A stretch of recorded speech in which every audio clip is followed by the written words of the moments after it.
Lahore age Foundation کے زیر اہتمام کرسمس ڈنر اور مشاورتی اجلاس، جبری تبدیلی مذہب اور کم عمری کی شادیوں کے خلاف فوری قانون سازی کا مطالبہ۔ 12 دسمبر 2025 کو لاہور کے معروف فلیٹز ہوٹل میں ایج فاؤنڈیشن کی جانب سے ایک اعلیٰ سطحی کرسمس ڈنر اور مشاورتی اجلاس کا انعقاد کیا گیا، جس میں ملکی سیاست، عدلیہ، مذہبی قیادت اور سول سوسائٹی سے تعلق رکھنے والی ممتاز شخصیات نے شرکت کی۔ اجلاس کا بنیادی مقصد پاکستان میں مذہبی اقلیتوں، خاص طور پر مسیحی اور ہندو نابالغ لڑکیوں کے اغوا، جبری تبدیلی مذہب اور غیر قانونی شادیوں کے بڑھتے ہوئے رجحان پر فوری توجہ دلانا تھا۔ تقریب میں شرکت کرنے والی نمایاں شخصیات میں شامل تھے M P A Raheela Khadim Hussain, M P A فالبوز Christopher, M P A Waseem Anjum, M P A Emmanuel Athar Julius, M P A Shakeela Anjum, the Edge Foundation کے چیئرمین اور bishop of Sialkot diocese, the right reverend Alvin J Samuel,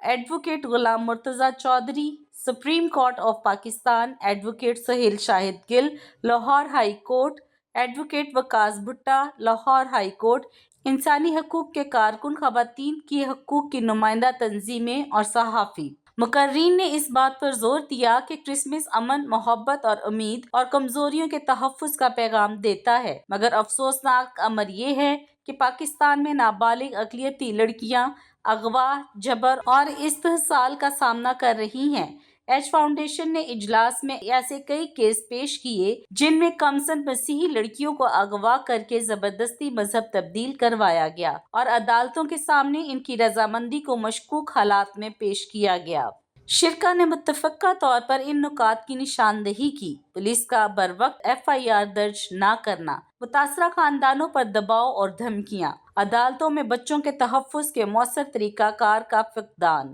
child marriage restraint act پر کمزور عمل درآمد، جبری تبدیلی مذہب کے خلاف مخصوص قانون کا نہ ہونا۔ اظہر سعید شریک چیئرمین ایج فاؤنڈیشن نے کہا، جبری تبدیلی مذہب نہ صرف آئین پاکستان بلکہ بین الاقوامی انسانی حقوق کے معاہدوں کی بھی کھلی خلاف ورزی ہے۔ اس مسئلے سے نمٹنے کے لیے ریاستی اداروں کو فوری سنجیدہ اور متحدہ اقدامات کرنے ہوں گے۔ ایڈوکیٹ غلام مرتضیٰ چودھری نے بتایا کہ لاہور ہائی کورٹ میں نابالغ لڑکیوں کی جبری تبدیلی مذہب کے خلاف درخواست دائر کی جا چکی ہے اور عدالتی سطح پر واضح رہنما اصولوں کی اشد ضرورت ہے تاکہ ایسے واقعات کو روکا جا سکے۔ بشپ ایلون جے سیموئل نے کہا، بچوں کا تحفظ، انصاف کی بالادستی اور قانون کی حکمرانی کسی ایک مذہب کا نہیں بلکہ تمام مذاہب کا مشترکہ پیغام ہے۔ پاکستان کے تمام شہری برابر ہیں اور انہیں برابر کا تحفظ ملنا چاہیے۔ اجلاس کے اختتام پر مندرجہ ذیل مطالبات پیش کیے گئے: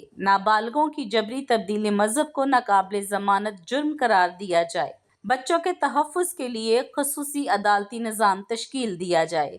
کم عمری کی شادی کے قوانین پر سخت عمل درآمد یقینی بنایا جائے، متاثرہ بچوں کے لیے ریاستی سرپرستی میں محفوظ شیلٹر ہومز قائم کیے جائیں، پولیس اور پروسیکیوشن کو خصوصی تربیت دی جائے۔ تقریب کے اختتام پر کرسمس کی مناسبت سے کیک کاٹا گیا جو اتحاد، ہم آہنگی اور انصاف کے عزم کی علامت تھا۔ شرکاء نے اس عزم کا اظہار کیا کہ وہ مذہب، نسل یا صنف سے بالاتر ہو کر پاکستان کے کمزور بچوں کے تحفظ کے لیے آئینی آواز بلند کرتے رہیں گے۔